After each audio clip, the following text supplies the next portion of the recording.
Priya news కు స్వాగతం. ఈనాటి ముఖ్యాంశాలు. పులివర్తి నాని గారు. నమస్కారం అధ్యక్ష. తుమ్మలగుంట చెరువు అనేది తిరుపతి రూరల్ మండలంలో మేజర్ అధ్యక్ష. ఈ తుడాకి దీనికి ఒక లింక్ ఎందుకు అడిగానంటే అధ్యక్ష, గతంలో తిరుపతికి వాటర్ రావాలన్నా తిరుపతి నియోజకవర్గానికి కానీ ఆనుకున్న నియోజకవర్గాన్ని 4 చెరువుల నుంచి వచ్చేది అధ్యక్ష. దళవాయిపల్లి చెరువు నిండితే పేరూరు చెరువుకి వస్తుంది, పేరూరు చెరువు నిండితే తుమ్మలగుంటకు వస్తుంది, తుమ్మలగుంట నుంచి అవిలాల తిరుచారానికి వెళ్తుంది అధ్యక్ష.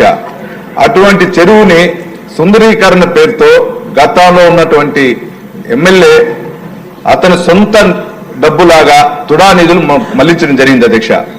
మన మినిస్టర్ గారు సార్ చెప్పిన విధంగా 39 కోట్లు కాదు అధ్యక్ష, సుమారు 60 కోట్లు దీనికి పెట్టారు అధ్యక్ష.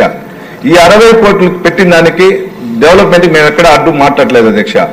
ఒక తుమ్మలగుంట చెరువుకు ఉన్నటువంటి సరౌండింగ్ అన్ని చోట్ల అధ్యక్ష బిల్డింగ్లు ఎక్కువ ఉన్నాయి, కావాల్సినటువంటి తాగునీటి సౌకర్యం అక్కడ లేదు అధ్యక్ష. దీన్ని మూసిన దాని వల్ల ఈ రోజు తాగునీటికి చాలా ప్రాబ్లం ఉంది అధ్యక్ష.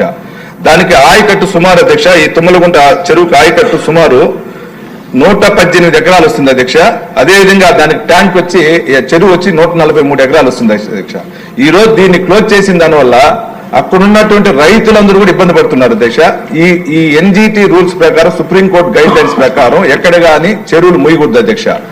మంత్రి గారు, అదే సుప్రీంకోర్టు ఆర్డర్, ఎన్జిటి ఆర్డర్ ప్రకారం కొన్ని చేయకూడదు అవి చేశారు. దాని మీద యాక్షన్ తీసుకుంటానని సభ్యులు తెలియజేస్తున్నారు. కాలువలు కాంక్రీట్ వేసి క్లోజ్ చేశారు. ఈ రోజు ఇప్పుడు పంపిస్తే కూడా అన్నగారు చూడొచ్చు అధ్యక్ష. టోటల్ వచ్చే కాలువలు మొత్తం తుమ్మలగుంట చెరువుకు వచ్చే కాలువలు మొత్తం మూసేశారు అధ్యక్ష. దానివల్ల వరదలు వచ్చి తిరుగుతూ పరిసరాలన్నీ మునిగిపోతుంది అధ్యక్ష. అన్నగారు ఇప్పుడే మనిషిని పంపిస్తే ఇప్పుడే చూడొచ్చు అధ్యక్ష. పరిశీలించండి సార్.